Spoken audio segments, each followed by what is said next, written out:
Good morning and welcome to part 10A, or an interlude in building the DJH G5 kit. And this is just a quick follow-up to do with the Smokebox Front and elements of fitting the DCC. Now what I've done this morning, there's no constructional techniques to show you as such, but what I've done is something that I've mentioned in part 9 and part 10. Well, part 9. Yeah, sorry, I forgot to charge my microphone up. I record using an Olympus OMD EM1 camera, and it has a rather expensive Rode microphone on top, because the camera microphone is susceptible to picking up all sorts of interference and everything. So the microphone on top is directional. The only problem with it is that it has an internal battery and it does need charging up. And of course, if I forget to charge it up, there's every chance that it will run out during a recording, and often I'm so involved in doing the recording I don't necessarily notice that there is no audio activity on the top of the screen which is facing me. But anyway, I digress. What I've done in the meantime is I've taken the Smokebox Front, which is a casting. You have a choice of two. There's a BR1 and there's an LNER NER1, and the difference is essentially this is the BR1 and it's got a place for you to put, it's got a raised land bit for you to put your Smokebox number plate, and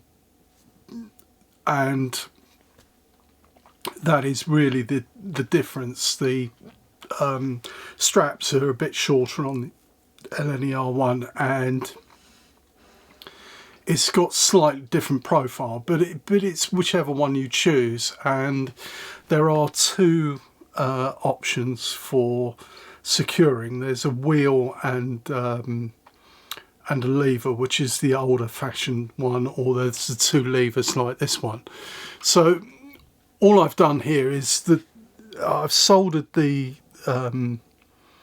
securing levers on from the rear using the same method, tinned with 145 and then used low melt, and there are 3 holes which also need drilling out to various sizes according to the instructions. One is for the lamp iron at the top, which is 0.9, and there are 2 handrail knobs which are 1.3. Now I found that on the reverse there is this locating cast part. Now what I did to get my handrail, curved handrail, I used this as a former. So I annealed the 0.7mm wire and I used the inside bit to get the shape of the handrail, and it hasn't come out too badly actually. So it was slightly adjusted and as necessary, but soldered in again from the rear using 145 and 70-degree solder. And then the other thing that I've done is that I've completely dressed off the inside so that this is a smooth profile, and now it means that this Smokebox fits. It fits fairly well. I've got a little bit more dressing to do because there's a bit of flash down here that I've not removed yet, but you know, I'll do that on the next video proper. The whole point of leaving this off was so that I could fit the speaker for the DCC sound. Now I generally buy my sound decoders from U-Choose, and this I bought for this, which I remember if I showed you right back at the start, I bought an MX645R decoder for this model with a J15 sound file on it.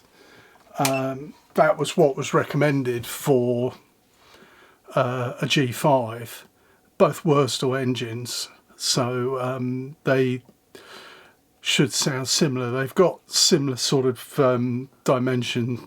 cylinder dimensions, so that should be okay. So the MX645 is here, and what it happens is that obviously if you know this, when you buy from U-Choose, you buy the decoder and it comes with the speaker attached on the two purple leads. But what I've done is the speaker needs to be secured in the Smokebox, and if you want to remove the decoder for any reason, that means that you would have to remove the speaker. So because it's a bit, and it's very awkward to get to, because if you can see here, this casting, you only get the bottom quadrant of the boiler, and once the Smokebox Front is fitted, you definitely can't get at it. So what I've done in this case is I've used a micro connector, and I've soldered that onto the decoder, and I've got the other end which is soldered to the speaker, and that's all I've done. Fitting the speaker, I've used no more nails, pads and a bit of double-sided tape, and that's in place and that's not going to move. Moving over to the chassis, if you remember all that way back, we've got the chassis and we tried it, but what I've done now is, if you remember, I built a socket, insulated a socket to plug the DCC decoder in. So I've done all that, and I've used heat shrink sleeving to isolate it all, and there's a certain amount of play on this, so I've used silicone wire, and that can move around, and that will fit wherever it will fit. The decoder should fit inside inside the bunker on the sides. I still haven't cut out on the footplate part. I still haven't cut out the supports.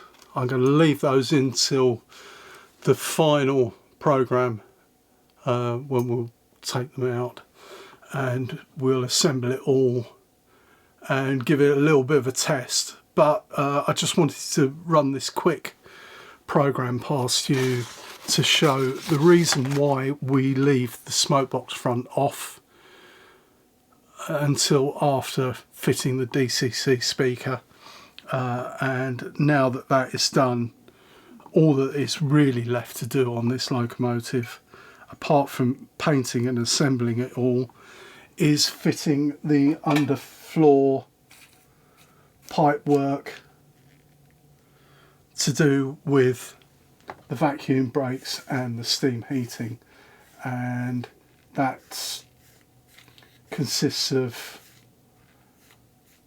that consists of a few parts, a combination of etch parts and brass rod, and we will do that in part 11. So all I'm doing is just redoing the tank front support rods because they're a little bit vulnerable at the moment.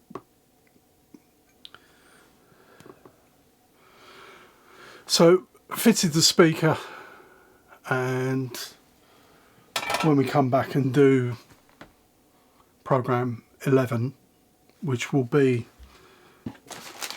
page 11 of the instructions, this bit, we will do the pipe work,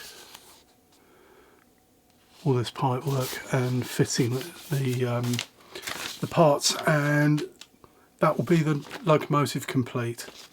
So thank you for watching this brief program, and just watch out for the last program or two, which will cover the completion of the DJH G5 starter kit. Thank you.